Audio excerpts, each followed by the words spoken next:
Olá, internauta ligado no facebook.com/, Jornal Repórter Diário, uma ótima tarde para você. Seja bem-vindo mais uma vez ao RDTV. Como você sabe, sexta-feira é dia do Rastilho Online, aquele resumão da semana aqui no ABC Paulista. Cidades, esportes, economia, tudo que a gente puder falar, a gente fala aqui no Rastilho Online. Meu nome é Carlos Carvalho, ao meu lado está o Samuel Boss. Boa tarde, os internautas, boa tarde, Carlos, e ao nosso querido amigo Volpe. Isso aí, Clóvis Volpe, ex-prefeito de Ribeirão Pires, que é o nosso convidado aqui do Rastilho essa semana. Volpe, boa tarde, seja bem-vindo ao RDTV. Boa tarde, é um prazer estar aqui. Muito bem, vamos começar resumindo aqui com vocês essa semana de protesto, semana de justiça atuando muito bem. Começamos pela manifestação do MTST essa semana lá em São Bernardo. Teve ocupação a partir do dia 2 de setembro num terreno perto da Scania, no bairro Planalto. Mais de 6 mil pessoas já estão naquela ocupação, a maior do país nesse momento, lá em São Bernardo do Campo. Essa semana tivemos 2 protestos deles, o primeiro na quarta-feira e hoje de manhã, ambos lá no Paço Municipal. Na quarta-feira até conseguiram falar com o representante do prefeito Orlando Morando sobre o assunto, mas não resultou em nada. Como a gente já sabe, essa história de moradia que sempre envolve o lado político, nunca... Moradia é o principal... É um dos principais gargalos do país, mas nesse caso nunca vai dar certo, né? Junto com o MTST apoiado pelo PT, ele sabe que faz oposição forte ao Morando. E nesse momento, inclusive, está ocorrendo a audiência de conciliação entre o MTST e a NZM Corporações Limitada, que é a dona do terreno e que tenta gerenciar uma forma pacífica deles deixarem aquele local, se vai ter algum plano de habitação para aquele terreno, a gente não sabe ainda. Mas aí fica a pergunta, Volpe, como um prefeito, você já teve essa experiência em Ribeirão Pires, como um prefeito pode atuar numa situação dessas? Porque é a invasão de um terreno particular, ou seja, a prefeitura, entre aspas, não tem nada a ver com o assunto, mas mesmo assim você é procurado para tentar resolver um problema desses. Na realidade, as pessoas que invadem o terreno sempre acham que o Poder Executivo pode resolver ou intermediar a solução em benefício daqueles que se instalaram lá. Mas normalmente o Executivo não tem poder algum, né, para fazer isso, porque a área particular, se fizer uma reintegração de posse, quem faz a reintegração de posse é o policiamento do Estado, não há nem interferência de guardas municipais, de polícia municipal. Então, de qualquer forma, o prefeito, o máximo que ele pode fazer aí, na minha opinião, é fazer a intermediação para que as coisas aconteçam sem um desastre, sem alguns incidentes, sem alguns acidentes que possam até piorar a situação. Mas sempre se resolve o problema. É a questão de quem puxa mais, um puxa para o lado de cá, outro puxa de lá, mas vai acabar resolvendo. E o Orlando Morando tem habilidade para fazer isso. Eu acredito que ele tem uma habilidade para fazer isso, sim, e deve estar fazendo isso. Você passou por algum tipo de manifestação assim, de grupos organizados como esse ou não? Não, eu nunca tive. Ribeirão Pires é uma cidade um pouco diferenciada. Ela tem algumas invasões na divisa com Mauá, mas havia um policiamento da Guarda Municipal constante lá. Então lá a região chama Morro do Careca. De um lado do morro é Mauá e do outro lado do morro é Ribeirão Pires. E nós tivemos também um pequeno grupo lá, num bairro chamado Jardim Serrano, e que na época da Marinesa havia conseguido umas casas populares, e nós conseguimos fazer algumas casas populares e depois se acertou. Não é esta característica de Ribeirão Pires, né? Ainda bem, né? Ainda bem, mas é bom a gente levar em conta também o fato de ser um grupo muito ligado ao PT, que teve apoio da base petista nessas manifestações que ocorreram essa semana. Isso também atrapalha muito na relação deles, principalmente com o Morando, né? O Morando, a gente sabe que não é nada fã do PT. O que é vermelho para ele demorou para vir no jornal enquanto não tivesse tirar essa tarja vermelha. Mas mesmo assim veio. Ele veio, demorou um pouquinho. A questão do Morando agora é assim, onde ele vê marinho, entendeu? Tudo ele vê marinho, né? Então, eu acho uma idiotice isso, né? Você não pode governar com vinganças. Você abre 2 covas, isso é bíblico inclusive, né? Uma para você e outra para aquele que você está perseguindo. Normalmente eu acho que tem que ser mais conciliador, sabe? Você tem que cooptar as pessoas e não achar pontos para mais intrigas. Eu acho que o Orlando, apesar disso, ele tem os grandes adversários dele lá, que é o PT realmente, mas ele corre também riscos, de repente, não produzir na administração dele tanto quanto o Marinho fez, até em função da situação que o Marinho estava era 2 governos, 2 na presidência do PT, recursos em abundância, então ele acabou. Para São Bernardo não foi mal feito. A gente falou na semana passada, além dele ter levado esse recurso, ele foi praticamente, durante o período que ele teve na prefeitura, um líder dos prefeitos em Brasília. Ele articulou a maioria dos recursos. Olha, e a gente não pode negar isso, Samuel. Eu fui prefeito durante 4 anos com o Marinho no primeiro mandato, o meu era o segundo mandato. Ele, durante o tempo em que ele presidiu o consórcio, em que nós mantínhamos relacionamento fora o consórcio, ele sempre foi uma pessoa solícita. Eu digo aqui, o caso da UPA de Ribeirão, por exemplo, o Ribeirão não tinha sido contemplado, eu liguei para ele numa ida a Brasília, ele falou, fica tranquilo que vai sair uma UPA para você, se não sair, ele até disse isso, né?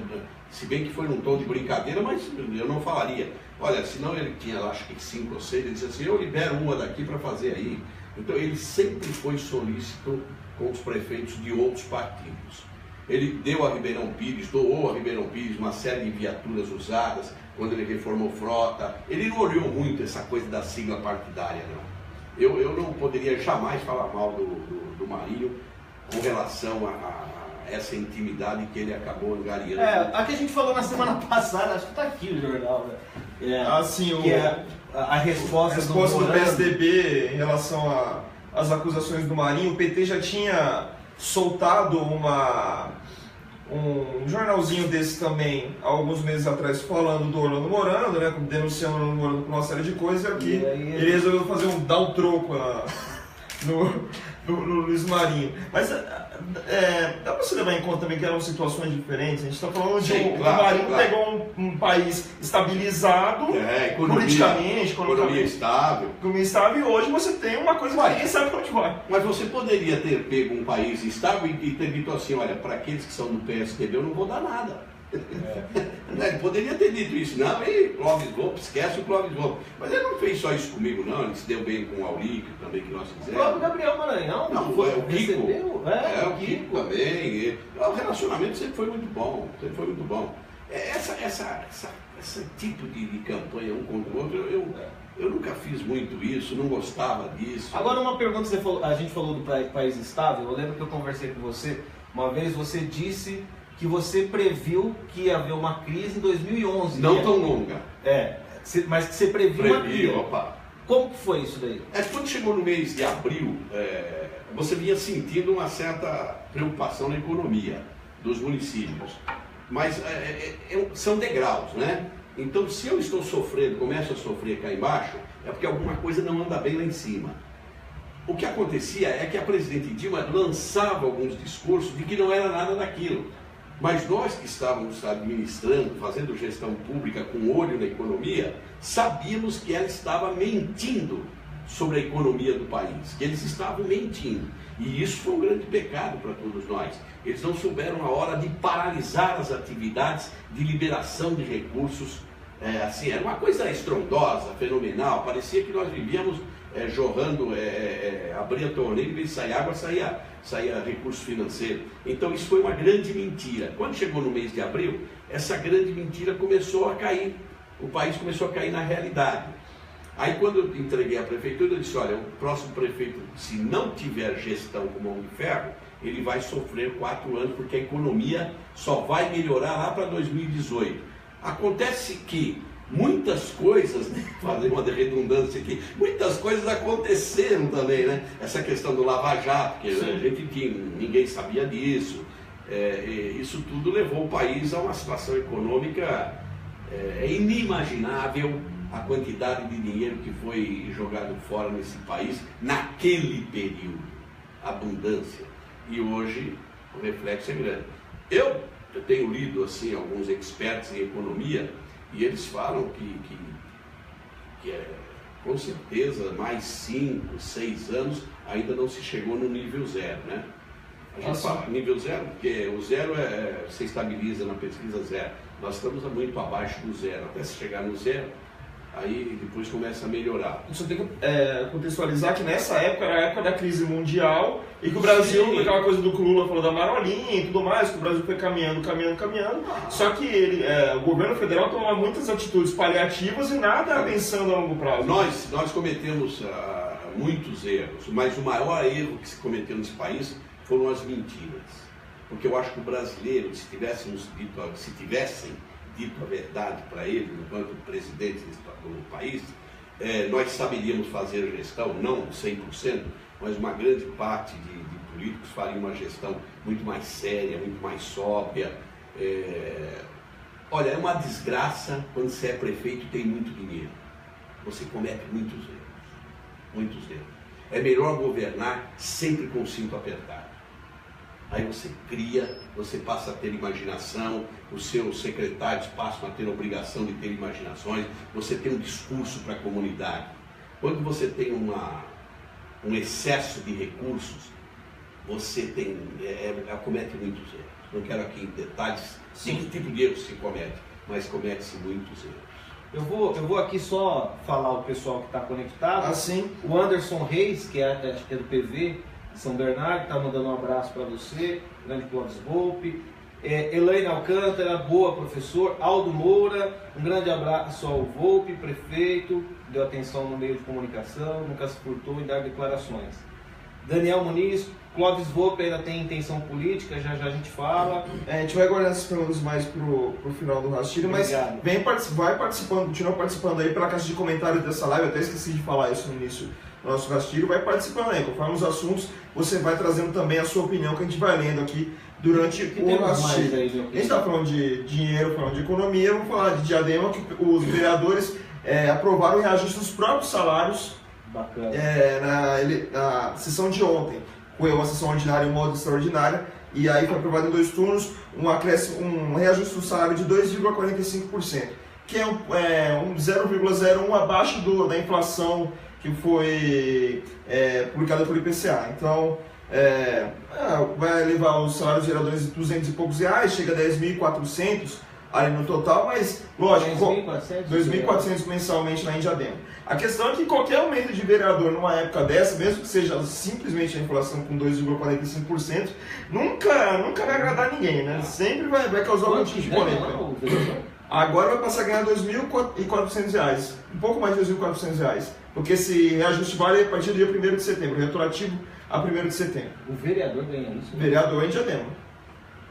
Tá surpresa? 12, né? Não, 10.400. 10.400 agora com reajuste. Não, mas é pouco. Para vereador, para aguentar a encheção de saco, olha, é muito pouco. Assim, você é o político aqui, eu sou o cara que dá as boladas para fora. Cara, R$10.400 para um vereador é muito pouco pela encheção de saco todo dia para resolver problema, em velório. É pouco. Mas vamos considerar o seguinte, vamos pegar a palavra e a filosofia de ser vereador pelo princípio lá da história. Houve um tempo, né, e eu cheguei a ver esse tempo, não participei dele, em que em Mauá os vereadores não recebiam absolutamente nada. Depois passou-se a receber um salário mínimo. Depois as leis feitas lá no Senado, na Câmara Federal, sim, foi que sempre foi esse o pensamento. O Brasil é um negócio que não vai dar certo nunca mais. Não se conserta isso. Então o que acontece? Para que aquelas pessoas que eram deputados estaduais, deputados federais, essa coisa toda, no Brasil inteiro, eles começaram a criar um vereador, um cabo eleitoral. E a única forma de transformar o serviço que o vereador deveria prestar, não gratuitamente, não precisa ser gratuitamente, mas essa questão da encheção de saco, ele tem que ter um perfil para suportar aquilo. Né? Aí foram criando então esses benefícios de salários, reajuste, depois tantos por cento do salário do deputado estadual, tantos por cento do salário estadual. O que acontece? Você gerou uma despesa orçamentária, vou dar o exemplo de Ribeirão Pires. Aí começa você ter o vereador olhando que ganha pouco. Cara, eu ganho pouco, porque eu tenho que dar isso, dar remédio, dar isso, mas aquela não é a função do vereador. É que ele também faz aquilo pensando na outra eleição. Veja bem, em Ribeirão, então você tem na lei orgânica até 6% do orçamento da cidade. Isso significa, em Ribeirão Pires, aproximadamente 12 milhões de reais que você gasta com a Câmara Municipal.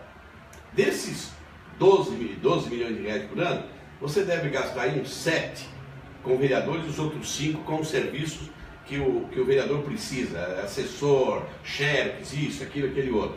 Se você reduzisse isso nesse momento de crise, só nesse momento de crise, para 4%, você tem a certeza absoluta que sobraria, na pior das hipóteses, 3 milhões por ano. 3 milhões por ano dá uma média aí de 280, 260 por mês.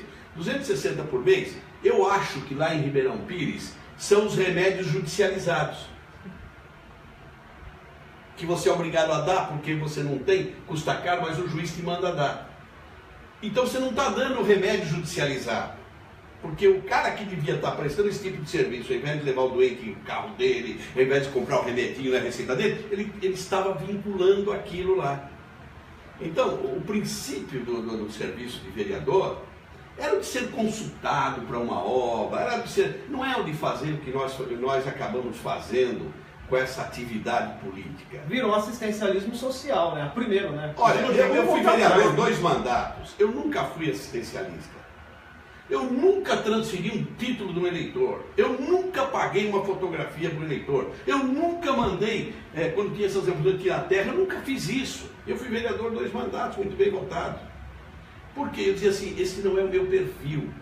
Né? Você tem que ter um vereador com outro perfil. É o perfil de ajudar, de elaborar. Agora, se você não vai para lá, o pensamento de ter o salário, e de que essa política criminalista que nós temos, a ideia fica vinculada aí. Então, na realidade, é pouco. É pouco. Mas eu diria uma coisa para você. Neste momento, R$200, na cabeça do cidadão, faz uma diferença muito grande. Eu não faria isso nunca. Tem que lembrar que Diadema, há 2 anos atrás, se não estou enganado, tentou aprovar um reajuste do salário dos vereadores, aquele reajuste de uma legislatura para outra, né? Que eles têm que aprovar até um projeto de resolução que só serve para outra. Só serve para outra. Eles iam aprovar para 51%. E aqui eu já imagino, o reboliço ia para mais de R$15 mil.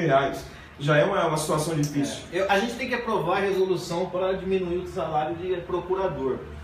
O vereador ainda faz alguma coisa, né? Agora o procurador fica pegando matéria de jornal, né? E abrindo processo e ganhando R$30 mil. Procurador ou promotor? Promotor e procurador. Que já tem caso de 500 mil, apareceram no mês passado. E a maioria, né, no Ministério Público, pega uma matéria de jornal, se baseia daquilo lá e ganha isso. E nós temos um monte. O Ministério Público é também um gasto excessivo no Brasil. A gente tem de lá de cima até aqui embaixo. E a parte judicial, né? A justiça brasileira, que é caríssima. Foi o Boechat? Não sei se foi o Boechat que falou. Não foi o Boechat, não. Foi o da CBN, que faz participação no Jornal da Globo. Sandenberg falou que por conta de uma resolução do Fux, de R$4.300 auxílio moradia para juiz. Que juiz todo mundo que é juiz deve ganhar bem e ter sua casa, não precisa de auxílio moradia. E isso dá 4 bilhões por ano. Você fica pendurando ou dependurando, né, no salário uma série de coisas para poder ter esse aumento. É isso que eu digo. Esse país, como é que você vai recuperar essas coisas, né, no Brasil? É muito difícil, muito difícil. Está enraizado na gente, né? E eu digo como todo, porque às vezes a gente comete falhas aqui embaixo, que se você transportar para quem comete lá em cima, é mais ou menos semelhante, né? A gente também comete muitas falhas, mas é muito difícil resolver isso no país. E principalmente quem tem que resolver esse negócio é exatamente quem está se beneficiando sobre esse assunto, né? Como é que eu vou fazer isso, né? É igual a reforma política que estão querendo fazer. Os caras estão tentando dar um jeito de não acabar com a mata deles. Você já viu reforma política de prefeito? Todo novo mandato para fazer uma reforma política. Nunca vi uma reforma política que fosse só economizar. Todas as reformas políticas está embutido um crescimento para atendimento dos cabos eleitorais que fizeram com que aquela pessoa se elegesse. Há alguns cabos eleitorais que têm perfil de gestor, mas há cabos eleitorais que não se podem desprezá-los, porque são eles que pedem voto na rua, que não têm absolutamente nenhum perfil para trabalhar no serviço público, mas respondem por departamentos de extrema importância. O que acontece? eles vão prejudicar o andamento e o crescimento da cidade. Você está dizendo as reformas administrativas? Todas as reformas administrativas. Eu nunca vi reforma administrativa para economizar. Eu nunca vi. A gente nunca sabe também quanto economiza, né? De verdade essas reformas. Você sabe quando você faz reforma administrativa para economizar? Quando o Ministério Público te obriga a fazer. Como acontece agora com os cargos comissionados, que eles tanto falam na Câmara. Isso aconteceu comigo. comigo. E eu dei graças a Deus. Né? Agora estou fazendo minha culpa aqui, dizendo assim, olha, graças a Deus, Ministério Público. Quando eu entrei na Prefeitura em 2005, eu tinha cargos comissionados aos montes, uns 400. Uns 400. Aí o Ministério Público deu um cacete nisso, eu agradecendo, né? Porque dos 400, você vai pegando de um, você não consegue falar não. O vereador vem lá e fala, mas você tem um cargo livre aqui, ó, você precisa do vereador lá para votar. Olha, você tem um negócio livre aqui. Isso tudo é verdade, hein, gente? Isso tudo é assim que funciona mesmo. E aí eu disse, quando o Ministério Público falou assim, tem que fazer concurso. Rapaz, aqui foi um alívio na minha cabeça. Mas eu fiz uma coisa decente. Eu chamei todos os comissionados, pedi para que eles fizessem um curso, dei 90 dias para eles fazerem o curso e fiz o concurso público para funções que era obrigado a ter o concursado. Resultado, o Ministério Público me deixou ter na época 78 comissionados. Eu toquei com 78 e se tivesse dado 50 eu tocaria do mesmo jeito. Hoje deve ter lá uns 300 e pouco, normalmente, cargos abertos. Tem uma pergunta aqui da Elaine, da Elaine Alcântara, ela está falando sobre essa gestão lá em Ribeirão Pires, porque assim, o Claus Volpe é quase uma EAOSA, ele é intermunicipal. Ah, sim. Então, o cara faz pergunta de Mauá, Ribeirão Pires e tal. Mas aqui é um lugar certo. Hoje é para falar de todo mundo. Hoje não é para falar isso? É para falar de todo mundo. Aí ela pergunta sobre a gestão, esses prefeitos eleitos lá em Ribeirão, o que você, na sua opinião, quem está sendo melhor em sua prática e com sua experiência, qual deles seria o melhor prefeito, caso fosse candidato? Ou seja, para você analisar o parlamento de Ribeirão Pires. Na Câmara? Olha, eu tenho um problema, eu tenho uma divergência com a Câmara. Né? Eu tenho uma divergência séria com a Câmara. Mas tem vereador lá que não faz o ó com o copo. Você dá um copo para ele fazer o óleo, vai fazer errado. É só você olhar o nome, os nomes todos que tem lá, a origem, como é que é a vida, como é que não é. Então ele não tem conhecimento. Alguns têm conhecimento demais, mas infelizmente não tem a parte da sensibilidade do acontecimento político. Então ele também comete erros. Então esta Câmara, por exemplo, de Ribeirão Pires, é uma Câmara que tem esta dificuldade. Agora, você tem alguns também tradicionais que pela experiência, né, podem às vezes manter esse equilíbrio. Agora, na Câmara para prefeito com habilidade de gestão, habilidade e conhecimento de gestão, nós não temos nenhum. Mas acaba não sendo... Eu tenho amigos lá, hein? Eu tenho amigos. Mas acaba não sendo... Não sei se serão. Depois dessa, continuará. Mas não acaba sendo algo comum ter esses tipos de perfis dentro das câmaras, ter os gestores, ter os políticos, e os políticos se darem melhores que os gestores porque eles têm mais a malandragem ali do... Tem habilidade. A habilidade do meio político. Habilidade. Olha, você pode ser um bom político e ter perfil de gestor. Você vai encontrar um monte de gente também nesse aí. Você pode ter um mau político, mas é bom gestor. E você pode ter o contrário, péssimo político e péssimo gestor. Você não escapa disso. Agora, o bom gestor é aquele que tem consciência do trabalho que ele tem que fazer para a cidade. Você não pode entrar na prefeitura já pensando na sua reeleição, de eleger o deputado, ou de não eleger o deputado para ele não ocupar o seu lugar. Você tem que fazer gestão para a cidade. Quando eu peguei Ribeirão Pires, só para você ter ideia, vou falar só na área da educação aqui. A cidade tinha uma lista, tinha 3.500 alunos na rede municipal. Nós precisávamos ter 10 mil alunos. O que eu me propus? Eu vou entregar a cidade com 10 mil alunos na rede municipal. Né? O que você vai fazer? Você tem que fazer escola. Agora, você faz escola, você não pode esquecer, você tem que comprar merenda, merendeiro, uniforme. Se você não calcula este custeio, você faz a escola, você põe lá dentro o professor mal remunerado, porque se você não remunerar bem, você vai entrar na concorrência em outra região. Sim. Você não tem merenda boa para dar, você não tem uniforme, você não tem material escolar, você não tem isso, porque a escola pública municipal é muito melhor do que a escola pública, às vezes, nesses quesitos. Não quero entrar na parte pedagógica, aqui, nesses quesitos. Né? O Estado não dá uniforme, o Estado não faz isso, o Estado não faz aquilo. Então aí você tinha que calcular isso. O que nós fizemos? Eu só posso ter até 10 mil alunos. Eu vou até 10 mil alunos. Mas foi um crescimento fantástico. Fizemos 14 escolas. Agora, aí você fala assim, olha, preciso governar para a cidade. Nós tínhamos um planejamento. Eu mandei medir pelo IPT as áreas de riscos. Áreas de riscos da cidade, que era tudo morro. Sim. Bom, eles constataram umas 40 áreas de riscos. Eu peguei as 20 piores, na realidade foram 21, e fiz muros de arrimo nas 21 que eu achei que eram as piores. Olha, quais são os piores? Os piores é o Morro Santo Antônio, é isso, é aquilo, a Estrada da Martinha, não sei o quê. Bom, você acaba fazendo as piores. Eu não consegui fazer as outras. É verdade, eu não consegui, não tinha dinheiro para fazer, não tinha tempo para fazer. Nenhum outro prefeito pegou esse projeto para falar assim, olha, eu tenho que fazer alguns muros de arrimo, porque se der uma tempestade, alguma coisa vai acontecer. Então, a gestão é planejar. Agora, você planeja. Se você não tiver uma boa equipe, esquece, não vai andar. Deixa eu te perguntar uma coisa. Você falou de um gestor, político gestor. A gente tem muito disso na região. Uns são bons políticos, outros têm um perfil gestor. Você trabalhou com um mito, né? Que é o mito, como que eu posso dizer? Lá em São Caetano ele é 100%. Que é o Tortorello. Você foi secretário do Tortorello. Ele realmente era? Ele era um avião. Ele era gestor e político? Ele era populista, gestor, político. Eu diria para você que eu trabalhei com 5 prefeitos. Este foi um dos que me ensinou. Assim, o meu conhecimento não atingiu dele. Você era secretário de esporte lá? Não, lá não era. Lá tinha diretoria. Né? Eu fiquei com a área de cultura. Era um homem assim, dinâmico ao extremo, é um avião. Tortorello era um avião.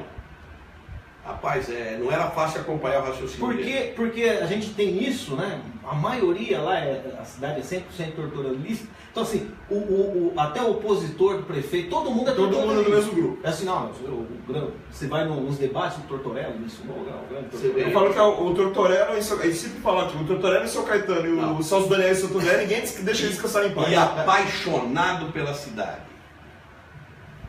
Apaixonado pela cidade. Rapaz, reunião assim, reunião de secretários, de diretores, de chefes, era a coisa mais rápida do mundo. Não tinha reunião assim com aquelas baboseiras, você ficar falando, ele chegava lá, ele era o maestro. Olha, nós precisamos fazer isso, fazer aquilo, fazer aquele outro, fazer não sei o quê, blá, e não sei o quê, olha, fulano é isso, aquilo. Alguém tem agora? Não, então até logo, obrigado. Ele era altamente produtivo, altamente produtivo. Olha, o Fernando aqui está perguntando sobre questão de gestão. O número ideal de secretarias no município. Depende do tamanho do município. Não, para Ribeirão. 12. Olha, Fernando, eu tinha 14, 4 eu podia jogar fora. Mas aí como você começa a deduzir qual é o número ideal de secretarias? Porque a gente sabe que tem a questão mesmo prática de tentar resolver os problemas da cidade, mas a questão política... Tem aqui o gestor sabe o que é que ele precisa e tem aqui a política exige. Por exemplo, lá em Ribeirão Pires você tem hoje dividido educação, tem esporte, tem turismo, tem não sei o que, tem não sei o que lá. Não precisa nada disso. A cidade não cresceu e não vai crescer nos próximos 10 anos em termos populacionais. Se você fizer 12 secretarias, juntar algumas e botar gente na fase intermediária do funcionalismo com capacidade, a cidade anda que é uma roda totalmente alimentada ali com azeite. Se você amplia a secretaria, é para fazer acordos de políticos que você fez na pré-campanha. Aí eu tive muita sorte, quando eu ganhei em 2004, ninguém acreditava que eu ganharia, que eu venceria. Aliás, nem eu, para ser sincero. No começo eu achei que seria difícil, mas foi difícil até o final. Então eu não tinha compromissos. Eu fui buscando os melhores. E eu levei alguns amigos para ensinar os de Ribeirão Pires a trabalhar, porque eles foram, porque era o meu leão, falou assim, vou ficar 6 meses. Não sei quem ia lá, vou te ajudar. Você mesmo queria ficar só 6 meses, eu também. Você queria ir embora. Há uma história que você queria entregar o... Com 90 dias eu vi o tamanho da dívida. 86 milhões de dívida. E eu tinha uma receita de 74. Tudo precatórios, tudo judiciais. Daqui a pouco a gente vai falar sobre isso também. Rapaz, eu chamei os partidos lá e falei assim, olha, isso não vai dar certo, eu vou renunciar, vocês ficam com o governo porque eu vou trabalhar demais e nós vamos sair daqui. Aí veio, claro, veio a prosperidade, mudou a política mundial, mudou tudo isso, acabou nos ajudando a fazer o governo que fizemos, né? Muito bem, daqui a pouco a gente volta com as perguntas também de Ribeirão, porque tem muita gente de Ribeirão fazendo perguntas aqui na caixa de comentários, a gente vai trazendo ali aos poucos para o Clóvis Volpe. Só para terminar lá em Diadema, também foi aprovado o reajuste dos salários dos servidores da Câmara em 7%, vai ser pago em 2 parcelas, uma de cerca de 4% e outra de cerca de 3%. Só que nesse caso, 7% só para quem é concursado. Quem é comissionado vai receber 4,2%, se eu não estou enganado, em Diadema. Os 4,2% já a partir de 1º de setembro, o restante a partir de 1º de outubro. Vamos para Mauá? Bora para uma das terras de Clóvis Volpe, podemos dizer assim? Hoje minha terra começou lá. Hoje nós estamos aqui, porque ele puxa a sardinha para Diadema sempre. Eu sou de lá. Eu puxo para Ribeirão Pires e Mauá. É um consórcio, praticamente. Aí o Baena, que não está aqui hoje, fala de Santo André e São Caetano. Exatamente. Vamos falar de Mauá, voltar no assunto que a gente comentou na semana passada em relação à Fundação do ABC, aquela suspeita de cargos de pessoas que trabalham na prefeitura, mas na verdade estão alocadas na Fundação ABC. O Marcelo Oliveira, o vereador do PT lá em Mauá, ele levou a lista dessas pessoas que supostamente estariam irregulares, ou seja, estão na saúde, deveriam prestar serviços de saúde e na verdade estão na prefeitura, principalmente na área de comunicação da prefeitura de Mauá. Não se sabe para onde vai essa história, se vai ser investigado, se vai ser investigado, se vai para o Ministério Público ou não vai. O presidente da Câmara vai abrir uma investigação, conforme dito. Entendeu? O presidente, que por um acaso é pai do prefeito, o Admir Jacobus, a Fundação do ABC, que tem cada história aqui na região, né? Toda hora aparece um problema da Fundação, será que não tem como resolver aquela situação? Olha, eu tive muitos problemas na saúde com organizações sociais. Rapaz, não é a Fundação. Eu tive 3 organizações sociais, as 3 me deram problemas. Aliás, foi a coisa que mais me desagradou na vida pública, foram estas organizações sociais que não são sérias a ponto de ajudar o município. Elas são organizações sociais que deveriam ser sem fins lucrativos, claro, pagando salário, pagando tudo, mas no fundo ela apresenta uma lucratividade muito grande. E isso são essas regras, essas leis que o governo federal, que eles fazem e que não sabem o que vai acontecer lá embaixo. O que está acontecendo em Mauá é grave, como foi grave o que aconteceu no meu governo também, que eu só percebi. Agora, o prefeito tem que estar atento. Eu acabei pedindo eu mesmo uma auditoria em serviço de OS. Eu mesmo levei no Ministério Público, que eu tinha cometido um erro. Sabe o que seria no Ministério Público? Falar assim, doutor, eu cometi uma besteira. Foi até uma outra expressão que eu usei, né? Eu cometi uma besteira. Então, está aqui, é assustador. E é isso que hoje está me salvando na justiça. Porque eu fui talvez o único prefeito que foi lá e disse, eu fiz uma besteira, pô. Que você larga na mão do secretário, larga na mão disso, você faz aqueles acordos políticos, porteira fechada a secretaria, porque estava lá, o partido tal que ajudou, sim, e você não controla muito. Essa questão de você embutir funcionários da prefeitura em contratos terceirizados, isso não se faz só na área da saúde. Te garanto que se você for fiscalizar os contratos de trabalho braçal, você vai encontrar gente lá. Se for contratar, por exemplo, qualquer terceirização, que a prefeitura tem, ela te facilita fazer isso, te possibilita fazer isso. Agora, qual é o grande problema? São os compromissos que o prefeito faz. Então você pega assim, olha, me desculpe aqui em Admir, o cabo eleitoral de Ribeirão Pires do Admir, que vai ser em Ribeirão, está empregado, tem 2, 3 empregados lá.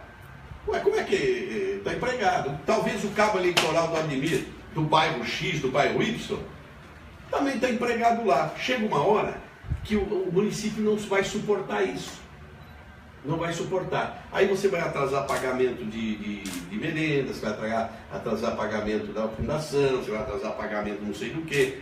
Por sua vez, a terceirizada, para não perder o contrato, porque ele é altamente lucrativo, se sujeita a essas vontades e a esses pedidos. Então nós vivemos um momento... Há também já essas OS que já são viciadas, né? já são viciadas ao ponto de estar no teu município e fazer um lobby dentro do parlamento estadual para receber aporte, para receber emendas. Olha, tudo isso já é um sistema viciado. Não dá para a gente negar que qualquer terceirização com o serviço público não é lucrativo. Qual é o grande problema que o prefeito tem? Por exemplo, eu montei uma frota de carros lá, porque pagava muito de locação. É mais barato, mas você tem um problema com o funcionário. Porque você não vai encontrar bons funcionários. Você vai encontrar o cara que põe areia no tanque para não trabalhar, você vai encontrar isso. Essa que é a grande verdade. Aí você, para se livrar um pouco desse problema, você não monta a frota, você contrata os carros. Aí você está pagando a cada 10 meses, você pagou um carro de lucratividade. Fala uma empresa que faz terceirização em serviço público que está pobre, que está com dificuldade. Fala uma só. Difícil, hein? Você não vai achar. Você não vai achar. Agora, eu não gosto da expressão antigamente, nem na expressão no meu tempo, porque parece que a gente é retrógrado e tal. Feliz foi o tempo em que os secretários, por exemplo, secretários de infraestrutura, ele tinha o caminhão, ele tinha o asfalto, ele tinha a massa asfáltica, ele tinha o pedrisco, ele tinha isso, ele tinha aquilo, ele tapava buraco, ele fazia pequenas construções, ele fazia... Eu sou da época que lá em Mauá fui secretário de educação. A Secretaria de Infraestrutura, que era o falecido Manuel Moreira, nós fizemos escola. Nós fizemos o estádio municipal com mão de obra da prefeitura, cara. O estádio foi feito com mão de obra da prefeitura. Hoje você não faria mais isso, terceiriza. Por quê? Porque você não tem o cara para tocar aquele negócio lá. O profissional que vai lá, mas nem sempre quer responder por aquilo, que dá muito trabalho. E as composições políticas exigem que você dê uma secretaria dessa para um grande parceiro político. E muitas vezes quebrando a cara. Parceiro ou adversário. São apoios ou adversários. Você, para atrair o vereador. Porque na história do ABC aqui, nós tivemos os grandes secretários que como é que um vereador não vai pensar desse jeito? Se lá no governo federal desse jeito. Em todo lugar é assim. Então, você falou dos secretários que eram prefeito, o exemplo melhor é o Paulinho Serra, agora em Santo André, que foi secretário do Grana. E o Átila também. E o Átila também, que estava na Sama durante o... E o Dória que vai ser, né, também. Só que no caso não como secretário. Avisou para escrever um artigo, né, falando que o Alckmin estava, na verdade, colhendo o que plantou porque fez um monstro. Agora é difícil segurar. Não tive. Ele precisa assistir muito aquele filme, Como Domar o Meu Dragão. E de tucanagem você entende, porque você pegou você foi presidente do PSDB nos tempos de Mário Covas, é isso? Mário Covas, Fernando Henrique Cardoso, então você conhece bem Serjão. Aquele povo ali. O PSDB é um partido foi muito difícil de você conviver dentro do PSDB, porque isso é uma expressão que o Arnaldo Madeira ele falou uma vez, olha, porque eu comecei a me sobressair e tive problemas. Olha, isso aqui tem uma escada. Eu estava querendo pular alguns degraus dessa escada para ver se eu chegaria a algum lugar um pouco mais longe. Mas tem escada, né? E toda vez que alguém de cima... o que aconteceu com o PSDB? Ele perdeu os grandes líderes, que foi Mário Covas e o Sérgio. Com esses dois ninguém brincava. Ninguém tinha peito, raça para chegar num governador e peitar e fazer, por exemplo, o que o Dória está fazendo hoje. Ninguém tinha peito de enfrentar o Serjão lá no governo federal. Então, foi perdendo essas figuras, rapaz. Franco Montoro. Franco Montoro era um deus pra gente, pô. Era um deus. Eu convivi com ele alguns anos politicamente. Era um deus, né? A gente tinha que escutar, tinha que ficar fechado, escutando. Depois, claro, vinha o Serra, mas o próprio Serra também respeitava muito essa hierarquia. E lá é uma escada. Toda vez que alguém que está no topo da escada derruba o parceiro que está no degrau de baixo, ele vai colher esse truco. Então não dá para dizer que hoje tem uma escada, né? O PSDB virou um talento de grupelhos. Não tem hoje na nossa visão, mas na visão interna, intestinal, esse negócio dele, Na deles tem. No caso, o Alckmin está querendo impor esse lugarzinho na escada. Você pode ter um novo, né? Eu acho que o Bruno Covas seria um novo, porque o Mário Covas Neto não sobressaiu na política. Se tivesse o Bruno Covas sido candidato a prefeito de São Paulo, o Alckmin não teria esse problema hoje. E eu acho que o Bruno Covas ganharia também a eleição. Vai ser prefeito de alguma forma vai assumir. Ou você já não assumiu, né? Do jeito que o Dória tá viajando. Verdade. Esse é o tem mais prefeito de alguma coisa da região? Tem mais coisas, tem muitos assuntos que é isso. Mauá. Envolve Mauá, mas envolve a região inteira, que é a manchete da nossa versão impressa. Nesta sexta-feira, a região acumula 2,5 bilhões em dívidas em precatórios, sendo que desses 2,5 bilhões, 70% é oriundo de Santo André. Acho que a grande pergunta que fica nessa hora é como pagar essa dívida, porque esse precatório é uma dívida que nunca acaba, né? Porque paga um, vem outro, Sim. E não tem uma regra específica que faça com que você pague ele aos pouquinhos e consiga manter investimentos, consiga manter pagamento de funcionários nas cidades. Olha, eu peguei muitas dívidas de precatórios judiciais. Eu não tinha mais para quem recorrer. Então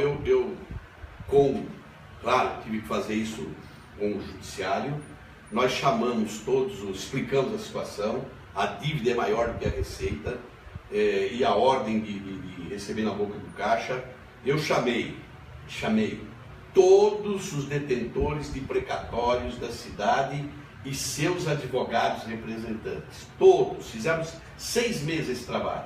Eu não tenho como lhe pagar se nós não fizermos um acordo judicial. Todos fizeram um acordo.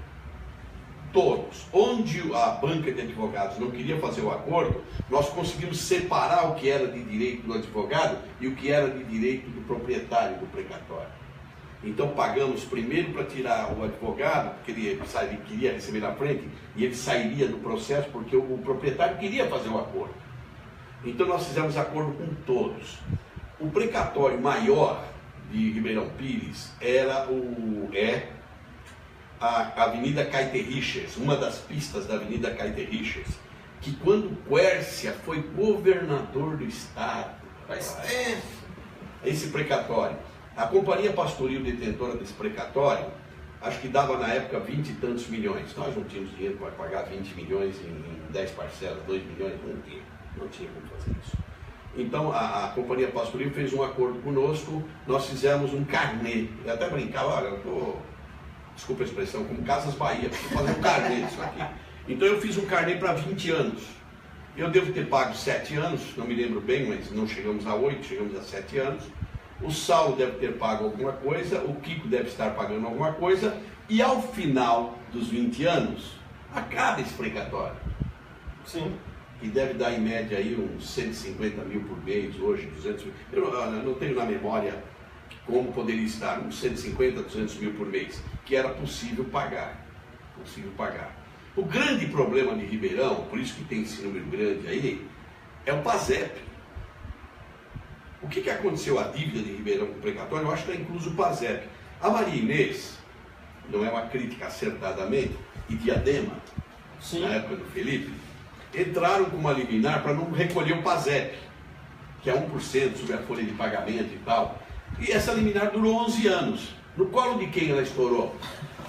No meu. Agora, quanto que ficou a conta do PASEP? 16 milhões de reais. Nós fizemos em 60 meses. Então você imagina. Então você deve estar aí nesse valor que eu achei alto, em 30 milhões, deve estar o PASEP também incluso aí, né? Exatamente. Só para trazer aqui o ranking, Santo André deve 1,7 bilhão, Mauá 260,6 milhões, São Bernardo 149,8 milhões, São Caetano 146,4 milhões, Diadema 123,9 milhões, Rio Grande da Serra 41,1 bilhões e Ribeirão Pires 35,5 bilhões. Sendo que no caso aqui de Ribeirão Pires, os outros números são do TJ de São Paulo e os de Ribeirão Pires foram dados pela Prefeitura, porque os números do TJ em relação a Ribeirão Pires não estão exatamente atualizados. Mas fica aí a tentativa dos prefeitos de buscar alguma regra, pelo menos que seja feita para se fazer esse pagamento. O Marinho tentou fazer isso com a ajuda do STF, uma época, junto com a Federação de Prefeitos, mas nada deu certo, né? Nada avançou. Teve uma briga danada. É difícil negociar com os advogados, viu? Porque, veja bem, você na poupança, se você tivesse dinheiro na poupança, se você tiver dinheiro na poupança, a gente paga 0,6, 0,7. Os precatórios rendem na justiça 3, 4 vezes mais do que isso. É uma verdadeira poupança. Isso aí é uma verdadeira poupança para quem tem precatório. Simplesmente um dinheiro garantido. Não, poupança triplicada. Exatamente. O que mais tem? Vamos lá, vamos para uma parte que mistura política com economia, porque o consórcio municipal anunciou ontem a unificação do ISS, o Imposto sobre Serviços. Na verdade, a unificação de algumas alíquotas de ISS aqui na região. São 6 pontos que foram elencados, a maioria deles para planos de saúde, leasing, e a novidade fica para o cartão de crédito, porque, por causa da lei federal, a lei complementar 155 de 2016, essa cobrança deixa de ser feita na cidade sede da empresa de cartão de crédito, e passa a ser feito no município onde você fez a compra. Ou seja, até hoje você comprar alguma coisa em São Bernardo, ou aqui na região, por exemplo, com um cartão do Itaú, para dar um exemplo, o dinheiro do ISS ia para a prefeitura de Poá, onde fica a sede do Itaú. Agora vai deixar de ter isso. Segundo a Confederação Nacional de Prefeitos, aqui no país inteiro os municípios vão ter um aumento de arrecadação de 6 bilhões com essa mudança de lei, a partir do dia 1º de janeiro do ano que vem. Sendo que aqui no ABC a expectativa é de 128 milhões. Não sabe se isso vai dar exatamente certo, porque esse número do cartão de crédito, como uma novidade, ninguém tem uma ideia clara do que vai acontecer. Mas essa questão da unificação do ISS não é uma novidade como assunto dentro do consórcio. Na verdade, aconteceram outras tentativas, mas nunca avançou regionalmente. Né? Não, a luta, veja bem, aquele que está nos vendo aqui não entende muito bem, eu preciso explicar aqui. O único ISS de serviços cobrado no município onde é executado é o de obras. Porque todos os outros, as outras alíquotas de ISS, né, elas variavam de 2% a 5%, que isso é baseado numa lei federal. E elas eram recolhidas na sede onde se instalava a empresa. Muito bem. A empresa, onde é que ela vai? Ela vai em Barueri, que lá é 0,5%. Lá o Furlan deu uma grande jogada lá há alguns anos, uns 15 anos atrás, e hoje não pode mais fazer isso. Ele baixou todas as alíquotas, por isso que Barueri cresceu muito. Aquela região toda cresceu, sim. Eles cresceram muito. Porque as grandes empresas estão lá, Eletropaulo está lá. Você vai na Eletropaulo, a sede é lá. Porque o que recolhe ISS está indo para lá. Agora, esses cartões de crédito, isso aqui, esse é apenas um pingo no oceano. Apenas um pingo no oceano que os prefeitos estão reivindicando. Se há a lei federal, então já começa a poder fazer a cobrança da Eletropaulo, tudo aquilo que você paga no teu município, as atividades bancárias que geram ISS pagos no município, que nunca foi. Nunca foi. Eu me lembro que eu fechei o balanço de 2012 e os bancos deviam para a prefeitura, somado às agências bancárias, uns 30 milhões de reais. E eu fechei com 23 milhões de dívida. E tinha 30 para receber só dos bancos. E tinha para receber da SPMar, que é a SPMar Conterne, que fez o Rodoanel Sul, eu tinha deles para receber uns 10, 12 milhões. Porque eles não pagam e você nada mais pode fazer do que apenas colocar em juízo.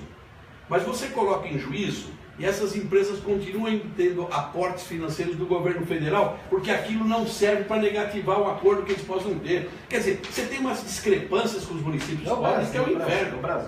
É o Brasil. Então, como é que você faz? Olha, para funcionar isso, tinha que ser sempre uma sequência. Olha, a Conterne, lá, a SPMar, não pagou os 10 milhões para Ribeirão Pires devido à obra, que nós temos um triângulo no Rodoanel Sul, então ele não pode mais pegar dinheiro público.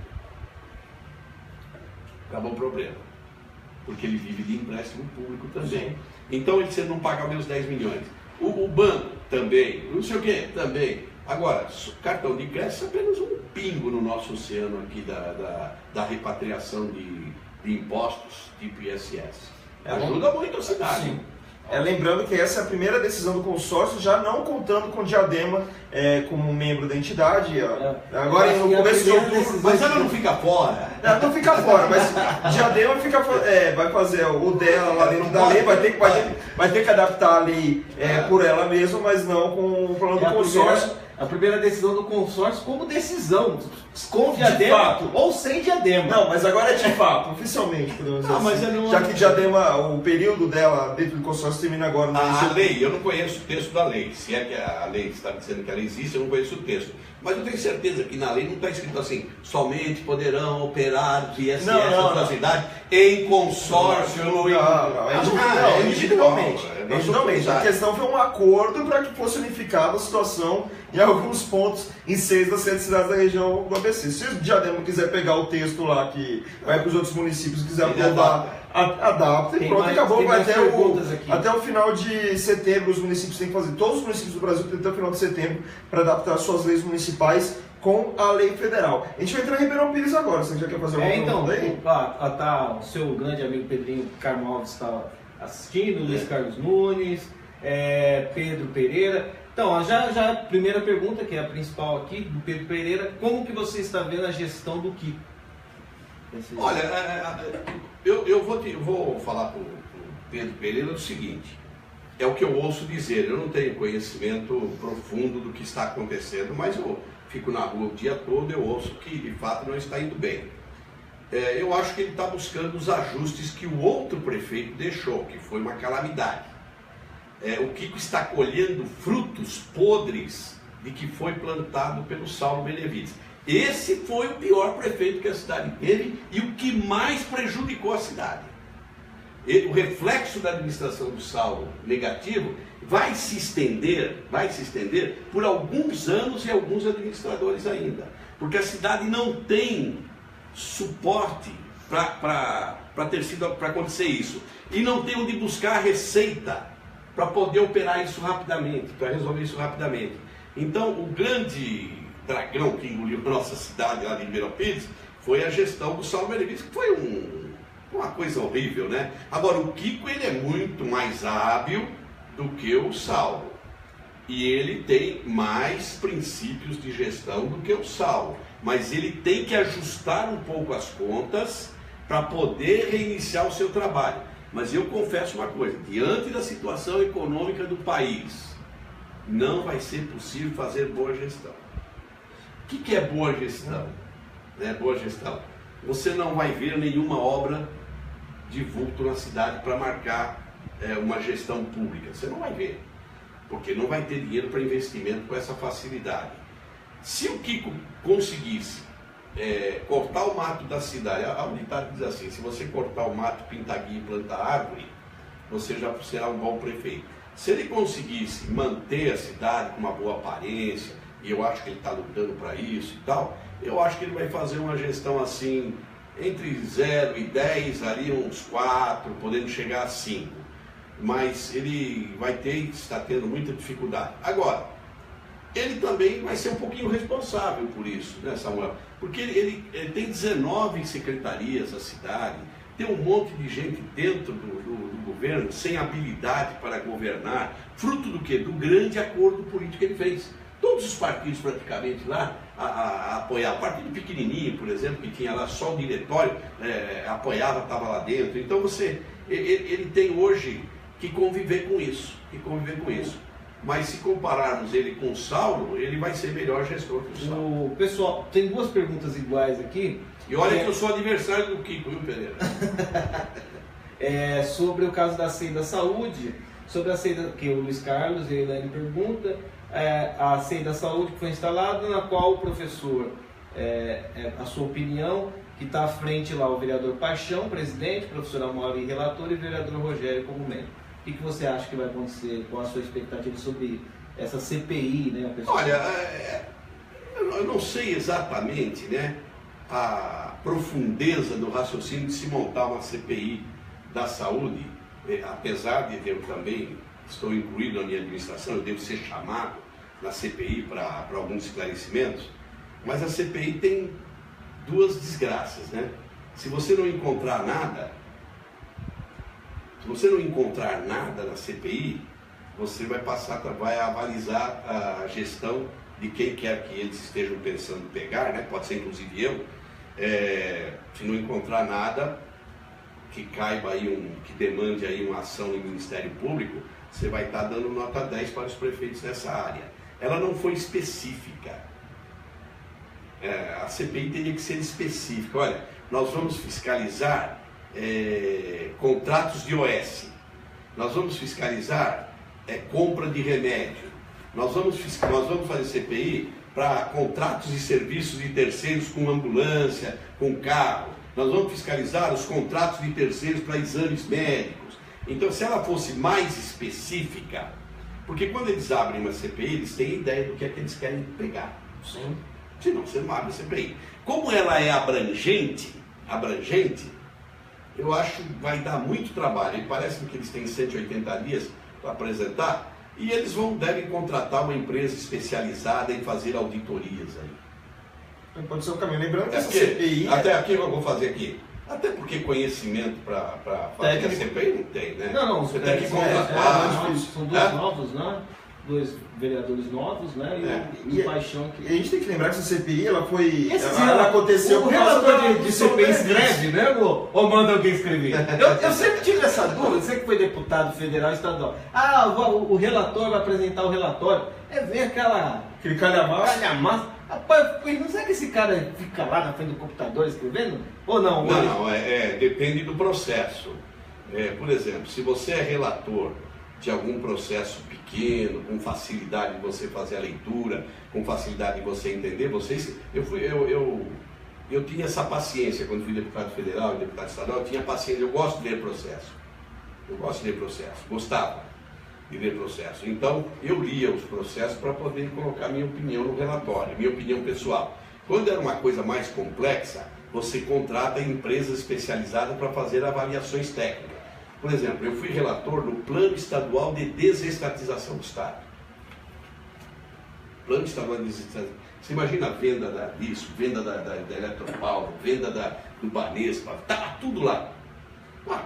Meu amigo, o relator vai mais assinar do que realmente escrever. É claro que você vai ter um conjunto de pessoas, aí o caso não é uma CPI, um conjunto de pessoas que vão te ajudar, deputados inclusive, pega isso por tópicos e trabalha neste tópico.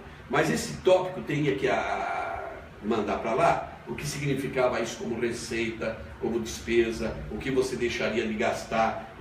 Isso é altamente técnico, isso precisa ser empresas... Mas aí no caso de Ribeirão você acha que não vai dar nada essa CPI? Não, eu acho que vai dar. Eu acho que eles estão procurando alguma coisa que eles sabem o que é. Espero que não seja uma briga pessoal, nem comigo, nem com o Saulo, nem com o Kiko.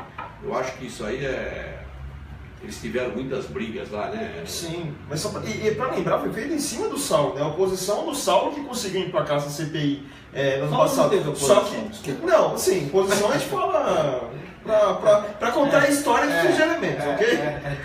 Mas a oposição conseguiu lá emplacar a CPI, só que o Zé Nelson de Barros, que era então o presidente da Câmara, conseguiu barrar aquilo, mesmo com decisão judicial, ele barrou até o dia de hoje. O diabo faz a coisa, mas não faz o rabo, né? Veja bem, quem entrou com a CPI contra o Saulo, Eduardo Nogueira e tal, o Gabriel. Que eram contrários ao Saulo. Sim. Olha só. Quando veio o Kiko, também teve um problema mais sério entre o presidente da casa, o Rubão, e a secretária da Saúde. Então começou aí voltar essa CPI. Aqueles que estavam com o Saulo não tem nenhum na CPI, nenhum membro da CPI. Mas eles formam um grupo de deputados, de vereadores experientes, são os mais experientes, não estão aí. Então você imagina, o feitiço virou contra o feiticeiro, né? Porque agora, se tiver alguma coisa irregular na gestão do Kiko, o Kiko também vai sofrer muito com isso, né? É claro, a CPI você nunca sabe o que vai vir, né? O que você espera, o que geralmente a gente espera é a pizza, né? Rapaz, é a única coisa que a gente geralmente espera. Eu participei de uma CPI no governo federal, representando o PSDB, chamava-se CPI das Obras Inacabadas. O PSDB me nomeou, fui na CPI do bingo, era membro O PSDB tinha uma mania de me mandar muito fazer essas coisas terríveis e doentes, né?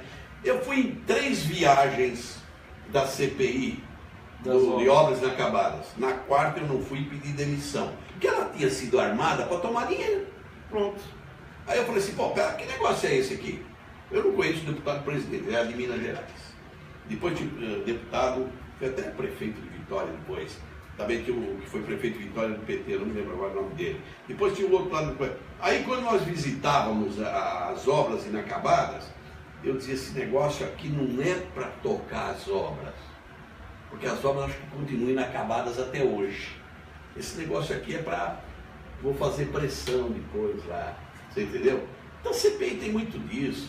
Essa CPI aí, que aquele senador lá entregou todo mundo nas gravações, recebendo 10 milhões para não chamar fulano, não chamar ciclano, não chamar beltrano.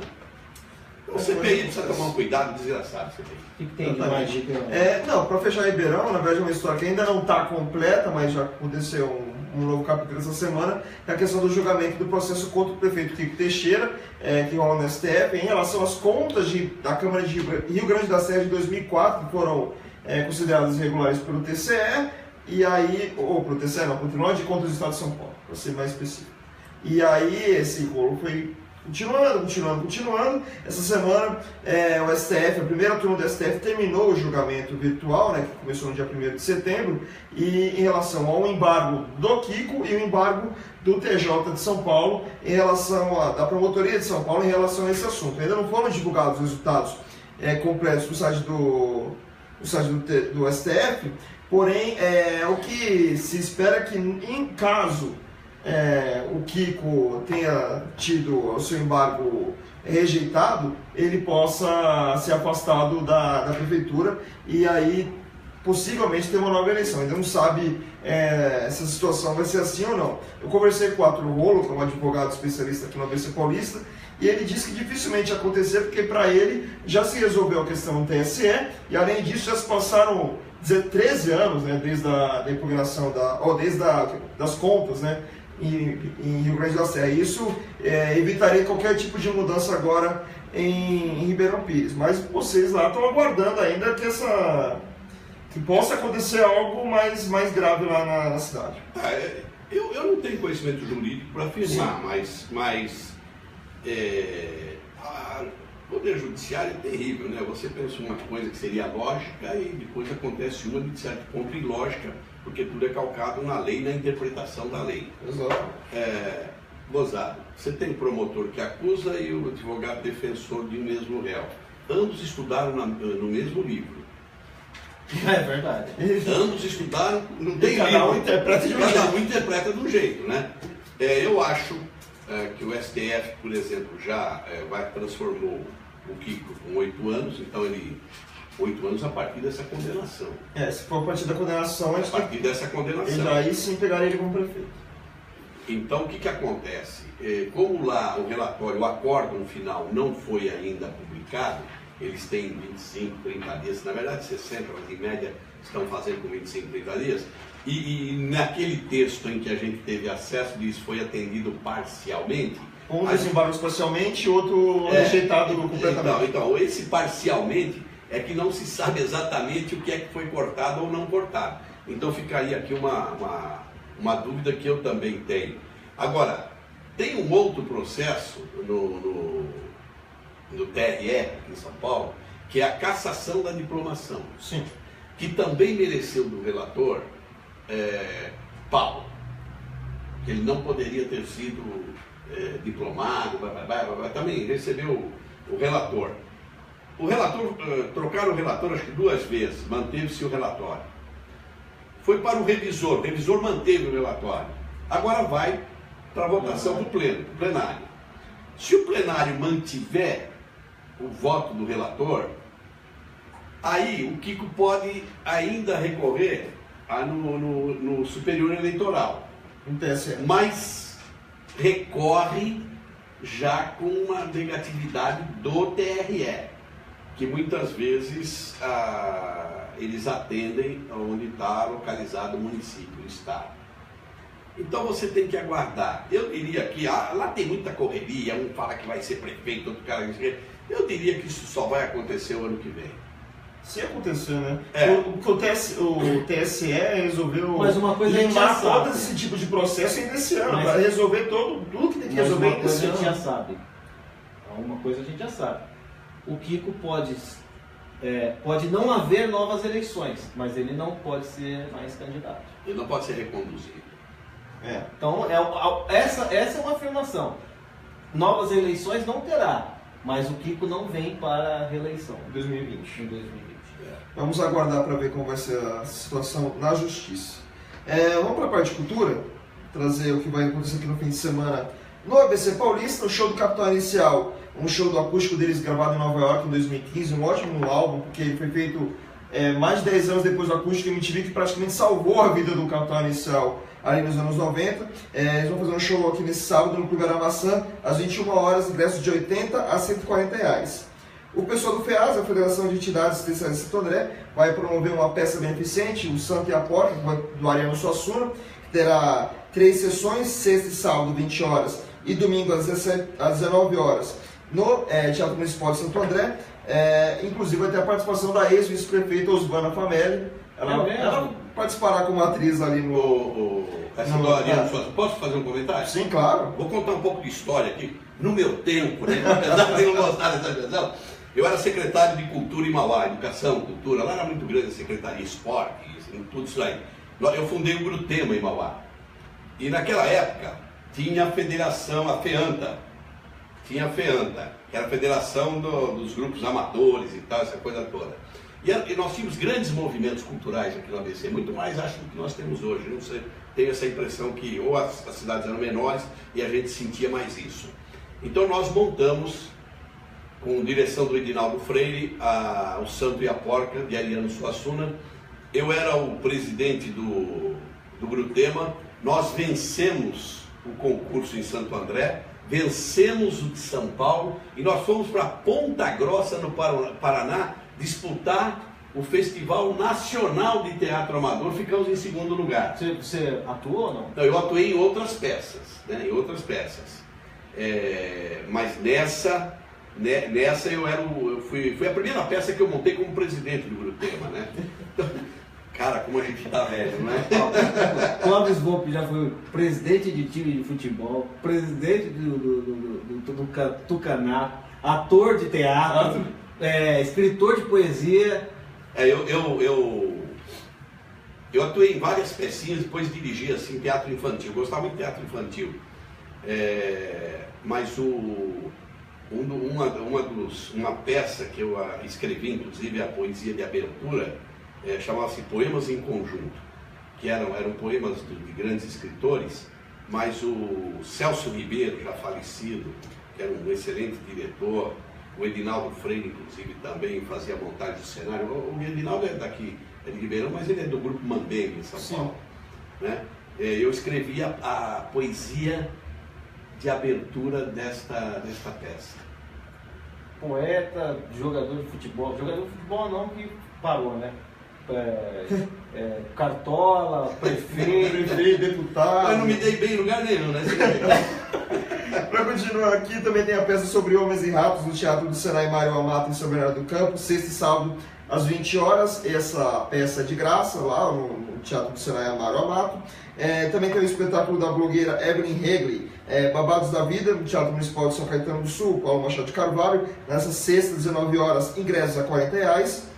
O show do cantor Pop Lineker, nessa sexta-feira, 21 horas, no Sesc Santo André, ingressos a R$20. A Thier, uma grande cantora de MPB aí, da nova geração, toca no domingo às 20 horas no Teatro Lauro Gomes, em São Bernardo, ingressos de R$50 a R$60.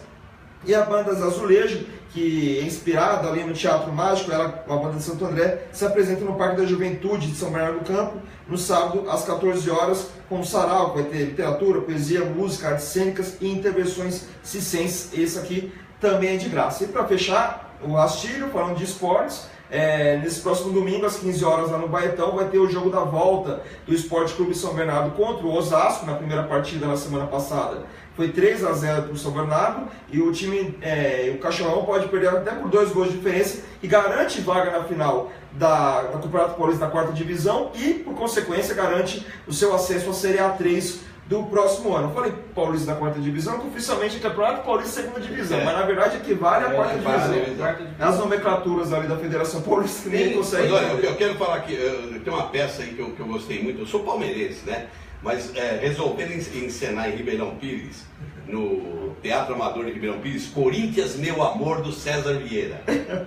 Rapaz, eu era ator na época, né? Amador. Você é palmeirense? Você imagina eu cantando o hino do Corinthians no final da peça, cara? Alguém gravou? Alguém gravou? Eu cantei inteirinho. Nós íamos, os atores faziam vários papéis, né? Eu fazia a abertura e fazia o encerramento, e no meio eu tinha uns 2, 3 diálogos lá de brincadeira, que a plateia gostava, porque era muita sacanagem, que não dá pra gente falar aqui no horário, mas era muita bobagem. E o César Vieira foi assistir uma das nossas encenações. E ele fez alguns elogios rasgados assim ao nosso grupo que nós tínhamos lá, né? Então você imagina, palmeirense vai atuar em Corinthians Meu Amor e canta o hino do Corinthians inteirinho no final da peça. Não, mas apesar que o Cosmo, depois do hino do Brasil, o hino do Corinthians é o mais cantado mesmo. A gente esqueceu de falar que vai ter em Mauá, vai ter a festa dos povos. Ah, sim. Sexta, sábado e domingo vai ser realizada a festa dos povos, vai ter um grupo de violeiros, vai ter muita apresentação lá, uma festa dedicada aí pro pessoal, uma coisa mais regional. Muito bem, então a gente vai encerrar o rastilho, já até estouramos o nosso tempo. Ah, sim. Mas deixa eu pegar a revista aqui do RD. Atacarejo. Atacarejo é o destaque da revista RD desse mês de setembro. O atacarejo é o setor que mais cresceu nos últimos tempos aqui no Brasil, mesmo na crise vem crescendo muito. A revista RD traz aí um resumão do que aconteceu aqui na região, muitos atacarejos sendo inaugurados aqui no ABC, inclusive essa semana o Atacadão aqui em Santo André. Então confira aqui a nossa reportagem e outros temas aqui no RD em Revista. Beleza? Fechamos a casinha? Fechou. Primeiro agradecer ao Clóvis Volpe por ter vindo aqui no Rastilho, ter comentado aqui sobre o ABC Paulista. Muito obrigado, viu, pela sua presença. Eu quero agradecer a oportunidade, desculpe alguma coisa. A gente tentou aqui, e acho que nós chegamos assim, perto de 100% nas nossas respostas do que é a realidade da vida pública, do que é a realidade dos acontecimentos públicos aqui na região. Grande abraço. A gente não fez a última pergunta. A última pergunta? Então faça. Vai encerrar, então faz a última pergunta. A produção veio aqui trazendo o celular correndo. Não, é porque foi uma pergunta que a gente falou que ia fazer no final. Né? No final ele não faz. E não fez, e agora o Charles Dorto está aqui perguntando se você continuar a sua carreira política, se vai ser em Mauá, Ribeirão, e ele termina qual partido? Se venceria as eleições em Ribeirão Pires. Não, eu não sou candidato em Ribeirão, não sou candidato em Mauá. Acho que a política teve um tempo muito bom na minha vida. Eu fiz política numa época de muita sensibilidade e muita ideologia. Então hoje a política virou... Eu sou da época, né, parece que é muito antigo, mas não é, que as pessoas tinham prazer em apresentar o vereador, em levá-lo em casa para tomar café, falavam em deputado, vai ser meu amigo Clóvis Volpe, deputado. Hoje as pessoas têm vergonha de apresentar o político. Então acho que isso não é mais para mim. Então a política, eu vou ajudar, não é que eu vou abandonar, eu vou estar engajado em eleições, vou estar engajado em fazer talvez algum serviço relacionado ao trabalho, porque foram 40 anos de 8 mandatos, 40 anos de vida pública, e eu não posso assim também jogar isso fora achando que tudo foi detestável, tudo foi muito bom e hoje é puramente detestável. Mas essa preocupação que as pessoas têm de candidaturas, eu não me vejo mais candidato. Gozado, não me vejo mais candidato. Não, acho que fica esperando as pessoas também, né? Depois de toda essa história, a pessoa ainda espera que você continue. Sabe como é que eu ando? Olha, sapato sem meia, bermuda, para eu botar essa calça e trocar minha camisa para vir aqui, foi um sacrifício, você não faz ideia. Então eu ando chinelo, sapato sem meia, bermuda, camiseta, eu vou ao açougue, eu vou no supermercado, eu vou no banco, eu pego fila de banco, as pessoas me rodeiam, pedem para eu voltar. Estas coisas das pessoas pedirem para que eu volte para ser candidatura, para isso, para aquilo, estas coisas é que talvez seja o resultado final do meu trabalho, que é algum reconhecimento, né? Porque o resto, política não foi bom para mim. Já está aposentado? Eu estou aposentado do INSS já há algum tempo. Porque se fosse pelo Temer seria 250 anos. Não, graças a Deus eu peguei a outra fase, então eu me aposentei já há uns 6 anos, com 35 anos de trabalho, fiz 37, fiz 2 anos a mais, eu não sabia. Você tem ideia que eu não sabia que eu podia me aposentar? Eu digo assim, mas eu não posso me aposentar. Aí o Paulo de Tarso, que era meu assessor, falou, não, você pode. Coitado, ele foi atrás de tudo que eu paguei quando eu era vereador, quando eu era deputado estadual, deputado federal, juntou, deu 2 anos a mais, eu já poderia ter sido aposentado. Eu não tinha ideia, né, que eu poderia ter me aposentado, porque eu paguei tempo de INSS, uns 15 anos que eu trabalhei em fábrica, trabalhei 16 anos em fábrica, e eu não tinha ideia, e ele que me aposentou, o Paulo de Tarso. Então hoje eu sou aposentado do INSS, e leva uma vida simples, mas estou muito satisfeito. Meu conceito de felicidade mudou. Que bom. Que bom. Estou feliz. Muito bem, então obrigado mais uma vez pela sua presença. Samuel. Até mais, obrigado, valeu próxima. Júlia, o Ayrton que está ali nos assessorando, ao meu amigo Volpe, a você e a todos que estão nos assistindo, um bom final de semana. Principalmente a você que está nos assistindo, que ajudou aí nos comentários aqui no Rastilho. Lembrando, toda sexta-feira a gente faz um resumo aqui do que acontece aqui no ABC Paulista. Mais informações no repórterdiario.com.br. Se você perdeu o Rastilho, pegou na metade, fica tranquilo. Daqui a pouco vai estar na íntegra aqui no facebook.com/Jornal Repórter Diário e mais tarde no youtube.com/Repórter Diário. Muito bem, valeu galera, até a próxima sexta, tchau!